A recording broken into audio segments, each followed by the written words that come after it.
Yes, nongeye guha ikaze nanone kuri YouTube channel.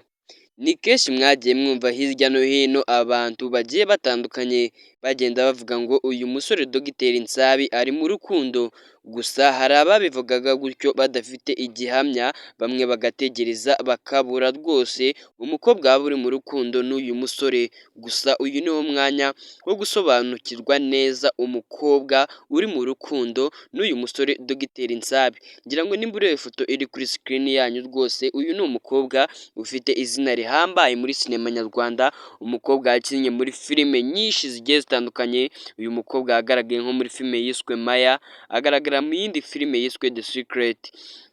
Izo zose ni filime uyu mukobwa yagaragayemo.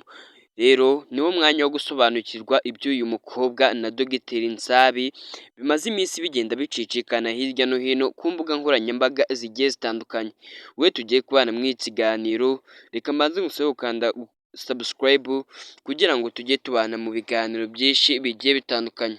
Byinshi kuri uyu Dogiteri Nsabi, umuhanzi n'umunyabugeni wavuyemo umunyarwenya utembagaza benshi. Nimba ukoresha imbuga nkoranyambaga ukaba ukunda ibintu bijyanye n'imyidagaduro, ntabwo waba utazi umunyarwenya Dogiteri Nsabi umaze kwigarurira imitima y'abatari bakeya hano ngaha mu gihugu cy'u Rwanda. Umusore rwose umunsi ku wundi izina rye rigenda rizamuka kurushaho, ari nako agenda yunguka inshuti zigiye zitandukanye, ahura n'abantu benshi atari yiteze kubera izina amaze kugira. Uyu musore wacu rero wakibaza ni gute yahuye n'uyu mukobwa, ese niwe baba bari mu rukundo? Reka tubirebere hamwe. Ubu ngubu rero ibyo tugiye kureba ni ubutumwa Dogiteri Nsabi yanyujije kuri Instagram yiwe, ndetse n'ikiganiro aherutse gutanga ku kinyamakuru Isimbi, rwose byasaga nkaho arimo avuga rwose aganisha k'uyu mukobwa. Ubwo yabazwaga nimba afite umukunzi, wakibaza yasubije ute? Byagenze ute? Reka tubanze turebe ubuzima bw'uyu musore kuva yinjira muri sinema kugeza aho ageze uyu munsi. Uyu musore rero ni umusore uba wiyambariye ingofero, ikote, karuvati n'ipantaro, ndetse utibagiwe n'inkweto za bodaboda.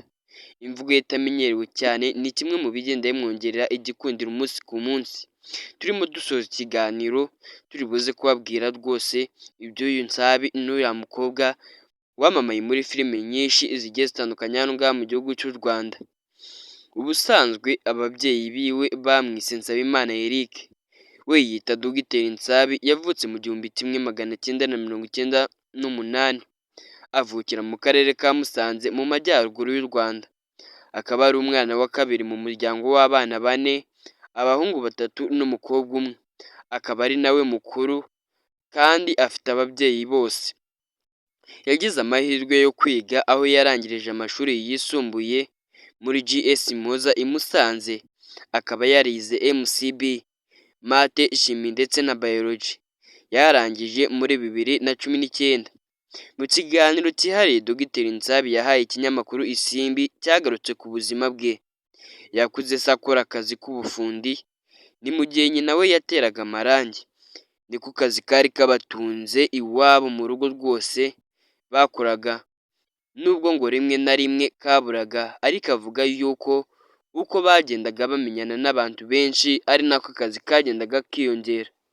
Dogiteri Nsabi avuga ko yatangiye umwuga wo gukina filime n'urwenya muri 2016, akorana n'abandi baza no kwegukana igikombe ku nsanganyamatsiko yari yatanzwe.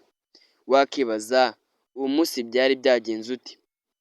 Reka twumve uburyo Dogiteri Nsabi bivuga. Ngati icyo gihe natwaye n'igihembo, hari amarushanwa yo gukina inkinamico, ariko byari ukuvuga ku bana bafite ubumuga uburyo tugomba kubana nabo muri sosiyete no mu mashuri no guharanira uburenganzira bwabo. Icyo gihe nakinnye neza, dutwara igikombe tuba aba mbere. Ndakeka aho ari naho natangiriye kubikora, komeza kubikora mu bigo byose nizeho. Nabaga mu matsinda ya club akora ibintu bijyanye n'imyidagaduro, ugasanga ndabishoboye. Ikigo cyose nigagaho wasangaga nzwi mu bintu bijyanye n'urwenya no kuvuga amakuru. Ku kijyanye n'izina yahisemo gukoresha mu mwuga yinjiyemo rya Nsabi, yavuze ko bifitanye isano nawe ndetse n'ibyo yize. Uyu musore akoresha amazina abiri, Dogiteri Nsabi. Ati aho iryo zina ryavuye, ikintu cya mbere cyo nkunda, sinkunda kwihakana inkomoko yanjye, sinkunda rwose kuba nakihakana njyewe uwo ndi we, cyangwa se ngo nshake kugera aho ngera nkoresha amazina y'amahimbano. Icya mbere naravuze ngo nimba nshaka kuba icyamamare ntabwo ngomba kujya kure y'amazina yanjye ngo nyihakane uwo ndi we, ahubwo mu gice kigomba kugira amazina nzitwa hagomba kuzamo izina ryanjye, niho navanye Nsabi. Irya dogiteri ryaje bitewe n'ukuntu yize MCB, kandi iyo umuntu ayize neza aba umuganga. Noneho njye narayize ariko byarananiye, ndavuga noneho reka nubwo ntabigezeho ariko naravunitse, ntabwo ngomba kwirengagiza imvune navunitse ngo nihakane uwo ndi we. Nubwo byananiye nahise mfata dogiteri gutyo, noneho bihita bihurirana n'ukuntu hari hadutse ijambo rigezweho rya kora umuti, ndavuga nti se hazajya hakorwa imiti nta muntu wo kuyivurisha uhari? Ndavuga ngo ngomba gushyiraho ka dogiteri kugira ngo imiti bakoze hajye haboneka umuntu uyivurisha. Nubwo agifite urugendo runini rwo kugenda, Dogiteri Nsabi avuga ko byibuze ubu yishimiye aho izina rye rimaze kugera kuko ryaramenyekanye cyane. Ati icyo ngenderaho mvuga ngo ryaramenyekanye ni uko rwose ari ibintu ubona ko byagiye ku yindi ntera, ni izina rimaze kujya mu yandi mazina azwi dufite hano ngaha mu gihugu cy'u Rwanda akora umwuga wa sinema. Ku kijyanye n'ikintu ngo cyamugoye mu rugendo rwo kwinjira muri sinema, yagize ati ikintu cya mbere cyangoye ni ukwisubiza ikibazo cya nzihangana ngize ryari, ariko avuga yuko kubera Imana ndetse no gusenga uyu munsi byamaze gucamo.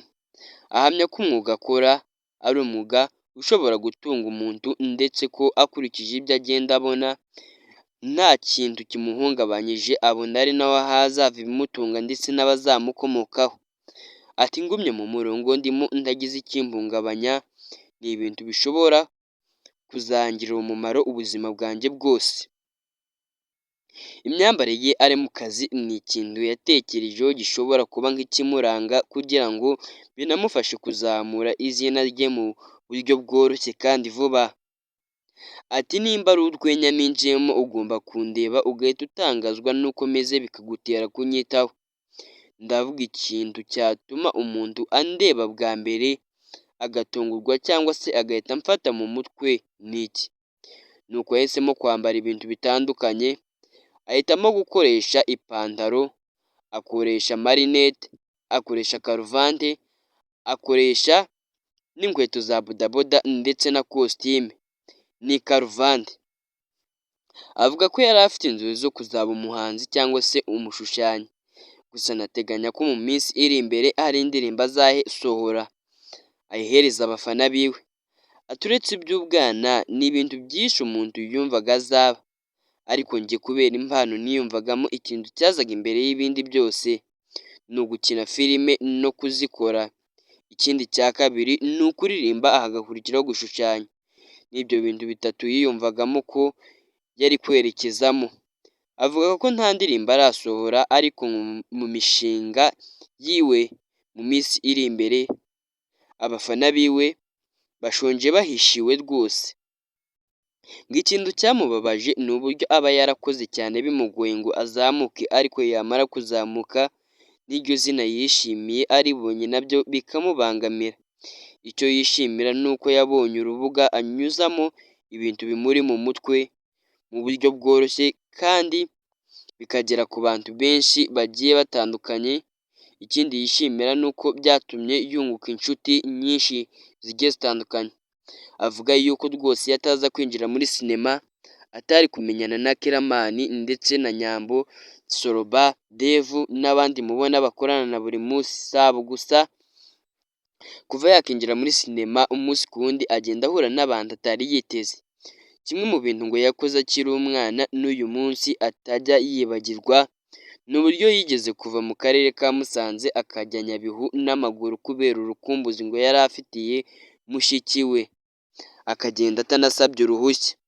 Dogiteri Nsabi reka noneho turebere hamwe inkuru yiwe y'urukundo. Uyu musore rero ni ibiri gucicikana hirya no hino ku mbuga nkoranyambaga zigiye zitandukanye, abantu benshi bibaza nimba yaba ari mu rukundo n'uyu mukobwa Maya. Ese koko iyi couple waba uyibona gute? Duhure muri komenti kuko niko biri. Uyu musore ubwo yajyaga ku kinyamakuru Isimbi, ubwo yabazwaga ku byiwe n'uyu mukobwa, yavuze yuko rwose mu minsi mikeya bitegura no kurushinga. Rero nimba uri umufana w'uyu musore, tegura ikote hakiri kare rwose. Ni umwe mu basore bafite izina rihambaye muri sinema nyarwanda. Avuga yuko uyu mwaka wa 2025 nusoza adakoze ubukwe, 2026 mu ntangiriro zawo rwose byange bikunde icyaba icyo ari cyo cyose agomba gukora ubukwe. Uracyari kuri Rwandan Future, kangusaba gukanda subscribe kugira ngo tujye tubana mu biganiro byinshi bigiye bitandukanye. Amazina yanjye nyakuri ni Ntakirutimana Obedi.